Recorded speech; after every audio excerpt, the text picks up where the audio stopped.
Welcome to Pimpy's Investment Chat, where we keep investment talk simple. And here's your host, Pimpy. What is going on out there, peeps? Okay, I've had people ask me to review videos before, clips before, shorts before, comment on articles before. But now we're going to be commenting on a phone call. So I won't tell you who sent it because they're going to remain anonymous. They sent me a phone call and asked me what was my opinion on it. And there is a lot of things on there that we can go over. So just let me tell you this, so we can all get on the same page. The issue that I have is the way that the information is being relayed to people. It's incorrect, and they know it. You have to put things in context just a little bit. Let's go over this call because there's a couple things in there that you guys got to be careful about, okay? Before we get started, do me a favor, hit the thumbs up button. If you're not a subscriber, please do so, because when you do, it helps out the channel, and I certainly do appreciate it. If you're thinking about buying gold and silver, head on over to our friends at Miles Franklin. The link will be down below in the description. When you make your purchase, make sure you use promo code Pimpy, P-I-M-P-Y, and they'll take care of you. If you have any additional questions, you can reach us over here at this phone number or over here at this particular email. For all orders over $10,000, reach out by email and we'll make sure that you get a great deal. So come on over to Miles Franklin and add to your precious metal inventory. Today is March 6, 2024. So let's go ahead and get started for today. First, of course, by way of disclaimer, Trusts Unlimited is not the purveyor of the dinar and these other currencies. We're not advocating either the sale or purchase of these currencies, but as rather substantial currency holders ourselves, we're sharing with you the information we believe to be most relevant. Of course, what's of most interest to individuals is a date and a rate, which, of course, we can't give you in all good faith. Although things are moving quickly, there's an issue of whether or not this could happen before or after Ramadan. The reason I say that is because I really don't foresee this happening during Ramadan simply because of the nature of the holiday. Ramadan is basically the celebration of the first revelation of Muhammad. It's one of the 5 pillars of Islam. It's a very serious religious period of time with prayer and fasting. So while anything's possible, it seems to me, I'm not a Muslim, but it seems to me unlikely that it would occur during Ramadan. So in my opinion, I wouldn't be surprised if what we want to see happens prior to Ramadan, but if it doesn't, I think it would pop shortly thereafter. Which is interesting because Kuwait's dinar was reinstated during Ramadan.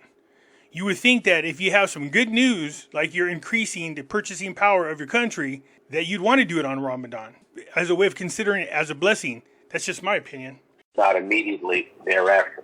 So let's go ahead and get into our call, talk about where we are. First, I have a little confession to make here. I've been doing these calls for nearly 15 years. This is the first call that I can remember where I have absolutely no idea where it's going.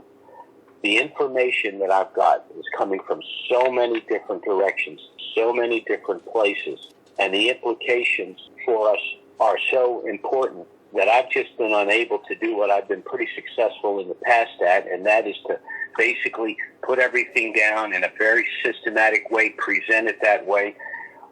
Sitting here at my desk, I have 15 different documents here that are sitting here in no particular order. So I'm on the fly here. I'm really going to wing it. I apologize for that, but there's just no other way I was able to put all of this together this week. So let's do the best we can and begin. First, I want to talk about all of the boxes that are being checked with regard to the reinstitution of the Iraqi dinar, because all of the things that we've been waiting for years, things that we thought were going to happen in years past and for whatever reason didn't happen, would be one step forward, 2 steps back. And it's been very frustrating, and we've really had to be patient. But things are moving quickly now, and no way they can undo what they've done. They've started, as I've said before, in my opinion, they've reached the point of no return. This thing is done. We can't give you a date and a rate, but in my opinion, it's done. And I think the things I'll discuss here today will confirm that opinion. Well, we know that the project to delete the zeros is nearly done. We know that the auctions, after all of these years and all of the pilfering, is finally over. Again, he's talking about the project of the deletion of the zeros. If they are going to delete the zeros off of the currency, that's not what we want. As far as currency auctions ending, well, let's take a look. This one was done on 3/11/2024. That was today's auction. This one was done on 3/10/2024. So obviously the currency auctions are not over. If you think you're reading this as November 3rd, 2024, you're wrong. This is how Iraq posts them. This is the month. That is the date. Sorry, it's a little confusing, but they have not stopped the currency auctions at all.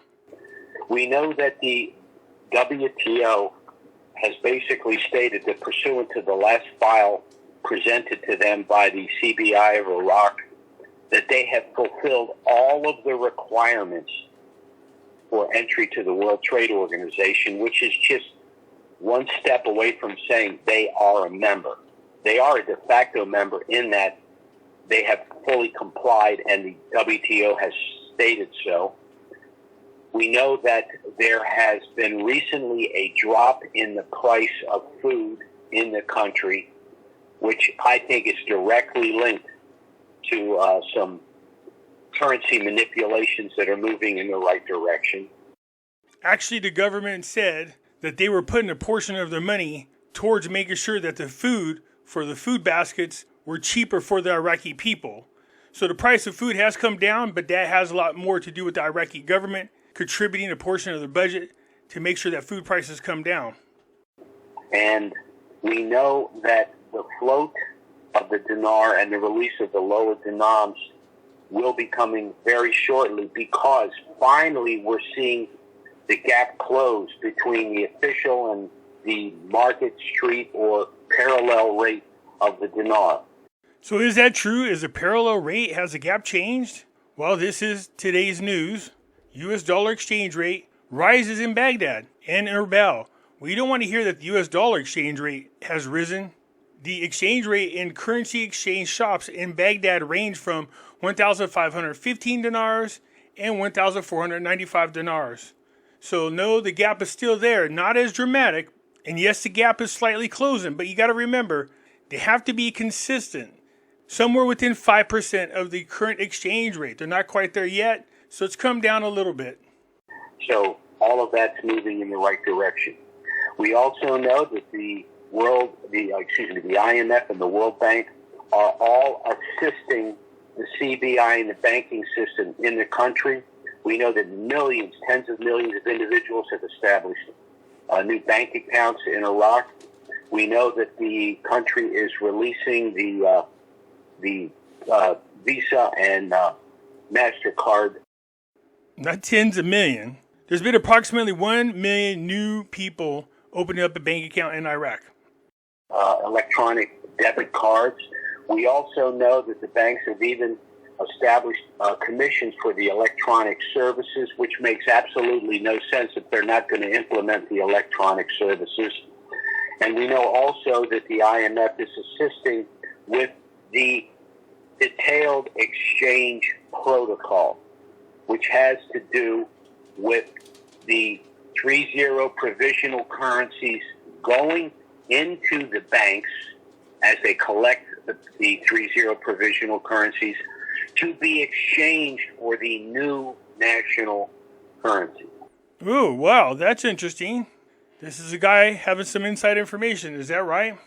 Now, I have not found any articles in which they are starting or preparing for a provisional swap of old denominations for new denominations.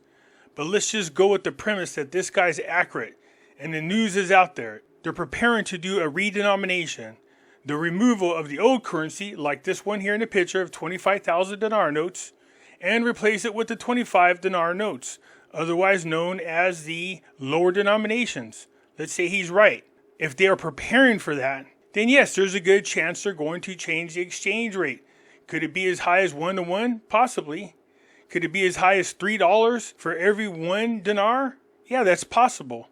After you delete the zeros. So if they're preparing to do a redenomination, first and foremost, or if they're going to do a redenomination and a revaluation at the same time, then I guarantee the notes they're going to use are going to be the lower denominations. So instead of getting $3 per dinar for a 25,000 dinar note, you're going to get $3 per dinar, 25 dinar note. And you can jump up and down and have it fit all you want. I've been telling you guys, this is what's going to happen.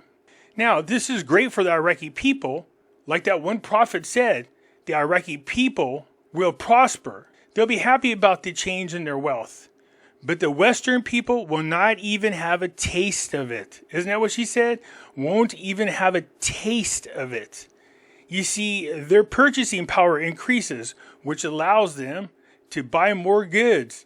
Congratulations to the Iraqi people.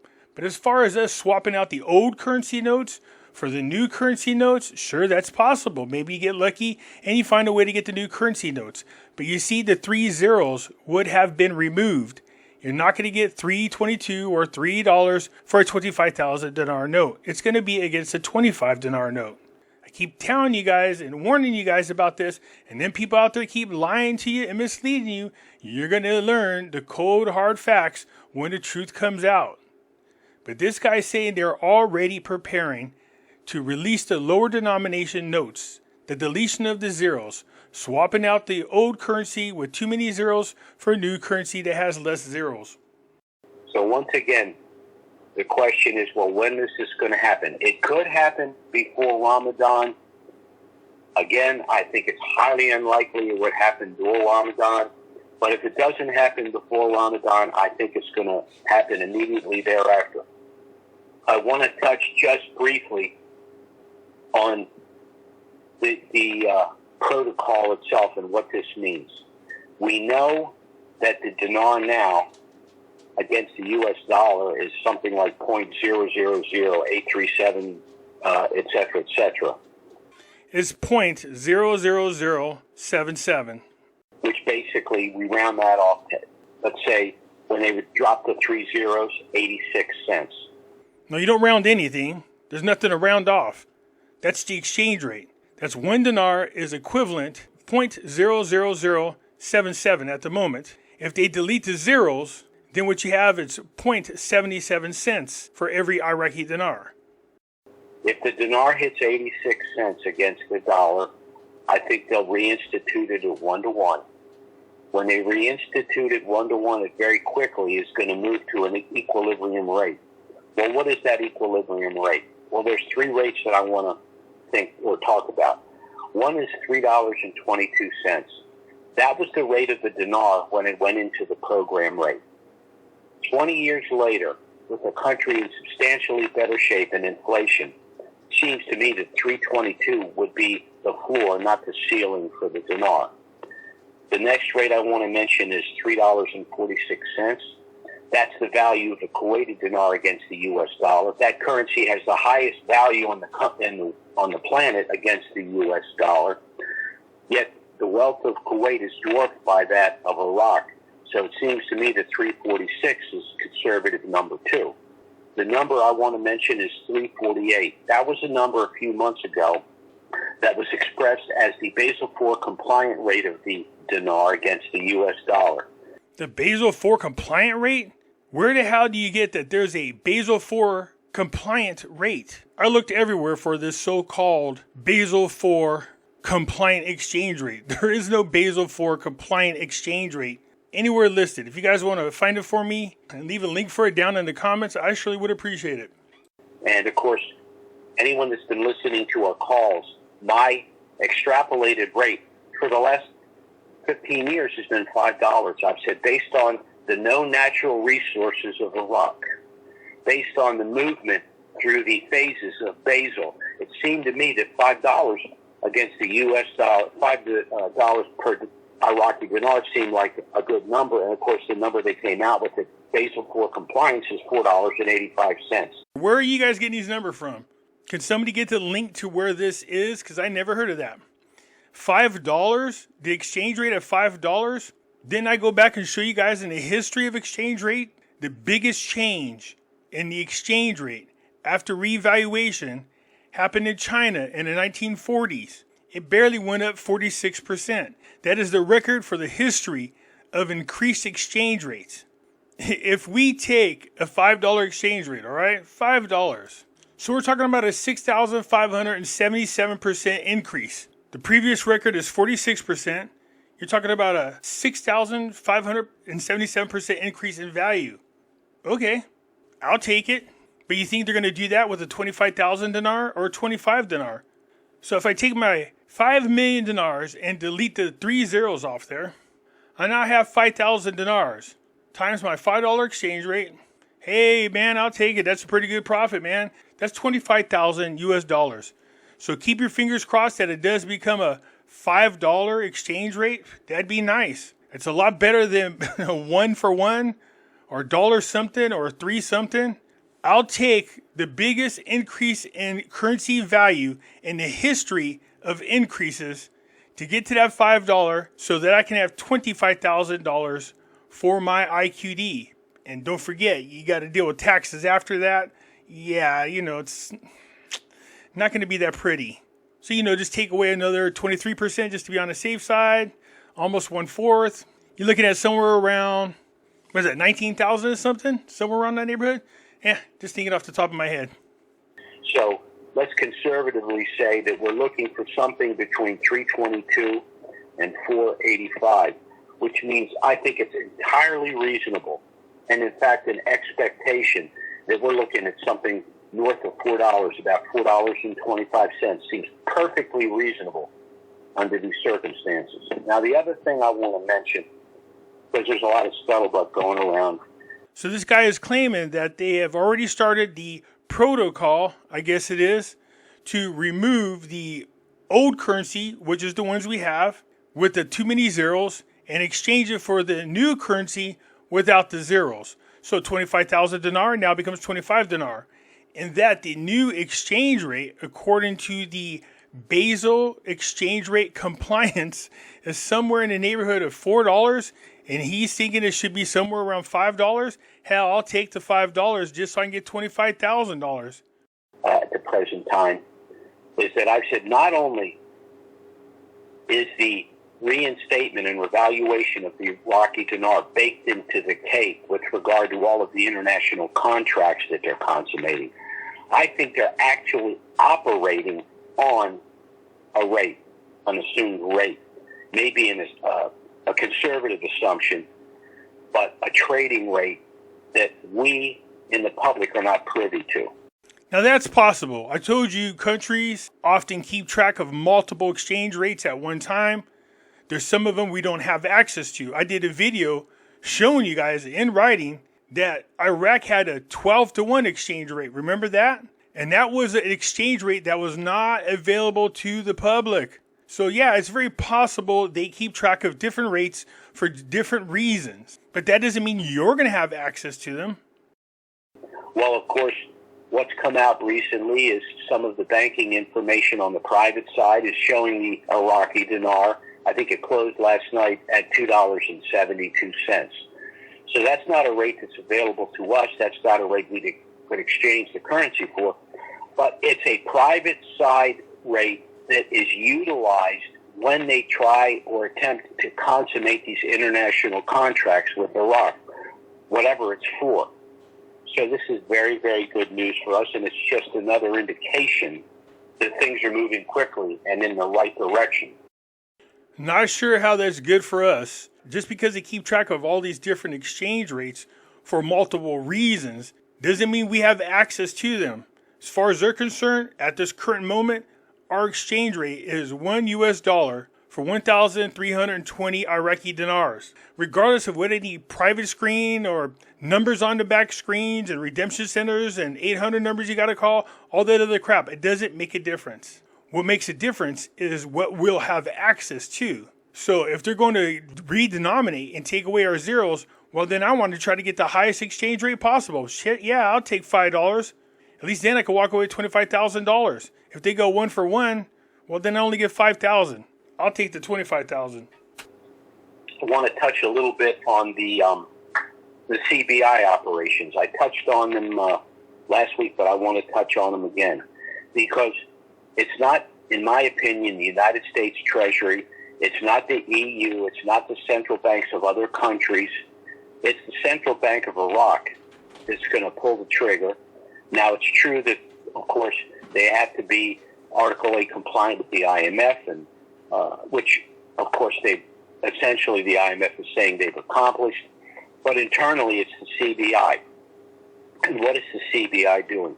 Well, they're in the final phases of their education for their citizens based on a number of rather clear statements made by economists in the country. The CBI is in the process of educating the banks with the assistance of the IMF and the World Bank regarding the protocol for the implementing the new exchange rate. They also are involved, the CBI, in currency swaps with other nations. Now, they would not be involved with currency swaps with other nations utilizing the program rate of 1310. It would be an absurd thing for them to do. I've heard that a zillion times. And why do they keep saying program rate? All rates are program rates. Good Lord, I explained that to you as well. As a matter of fact, you can't even get into the World Trade Organization without a program rate. I did a video on that too. Here is Iraq over the years. This is their trade. Trade values. 2018. Now this is in the millions. So add 6 more zeros on here. So they did somewhere in the neighborhood of $56 billion worth of trades. Imported goods. Guess what exchange rate they used? Exports of goods. Add on 3 zeros. They did approximately $92 billion in 2018. This is how much in 2019. This is how much in 2020. This is how much in 2021. This is how much in 2022. So it's not like Iraq is trading internationally for the first time. They had a lot of embargoes against them. It's just now they're going to be able to trade with more people. Look at this, exports. They export mostly to India, China, United States, South Korea, and Greece. So they've already been doing trade. Imports, United Arab Emirates, China, Turkey, India, and South Korea. So it's not like they're doing trades for the first time ever. All trades are in US dollars, regardless of what your exchange rate is, man. This data could go back to 1992 to 1995. You see what I'm talking about? They do trade, but the trade's all done in US dollars. That's why I always get a kick when you hear stuff like this. They can't do these projects, man, with the exchange rates. Don't see them ever doing projects, even though they've been doing it for 20 years. Not only that, some of the major projects that they got going on have already started, halfway through, or almost finished, with the exchange rate being 1,310 dinar per dollar. How the Central Bank of Iraq is almost completed their new building, a $17 billion project. Did they have to swap out their exchange rate? No. It's already baked in the cake, as this guy likes to say. Therefore, the currency swaps, once again, we don't know exactly what the assumptive rate they're utilizing. But the currency swaps with other nations, whether they're Mideastern nations, part of the RONA or, the BRICS, it's got to be based on a reinstated value. And again, if we look at... Good Lord. Here we go with that whole theory that you can't have a cheap exchange rate in order to be part of the World Trade Organization, in order to trade, when we know that's all BS. Must I bring up once again Vietnam, who has no embargoes, has no sanctions, and their exchange rate is 1 billion times worse than the Iraqi dinar. And they do trade just fine. The rates on some of the private screens, we're looking at something close to $3. So that's another indication that they are prepared to flip the switch. And again, the private trading on the Forex is the number which I believe they have been using for months for the consummation of all of the contracts. Now, we're talking about contracts to assist them with their electric grid, with their water system, with their road system, for the exploration of oil. Again, the guy's talking about you can't do construction projects using the current exchange rate. And those of you who've been listening to me now know this is all bullshit. Not only have they been doing it for 20 years, but like I said, they've either started some projects a while back, halfway through some of these projects, or damn near complete. with the exchange rate being, yeah, see, so don't say you can't do that. Is it possible that Iraq has some kind of agreement with other countries? All those things are already taken in consideration when they make the budget. All that stuff. How much they're going to pay to have the projects completed, it's already calculated using the current exchange rate. Now, is it possible the Forex is keeping track of a different type of exchange rate? Like I said before, yeah, there's all kinds of possibilities. This is not no bullshit. I showed you guys in the video. Countries keep track of multiple types of exchange rates. I even went through and showed you the different types that are there. The one we are looking for is the official exchange rate. That's the one we want to change. But I surely wouldn't want it to change with new redenominated currency with the deletion of the zeros. I'd want a nice fat $3 to 1 Iraqi dinar exchange rate with the currency we have now. Even this guy is telling you they're getting ready to redenominate. They're getting ready to give you the currencies without the zeros, the lower denom notes. So fine, let it go up to $5 per dinar. I'll take it, even though that's ridiculous. No currency in the history of revaluation has ever beat China's record of 46%. You're talking about a 6,755% increase in value if it goes to $5 from where it currently is. But I'll take it. This way, then I can feel like I got something for my Iraqi dinar. You know what I mean? My 5,000 dinar, being able to swap it across and get 25,000 US dollars, I'll take it. It's not quite the money I had in mind, but you know what? It's better than nothing. That'll be one hell of a trip to Vegas, that's for sure.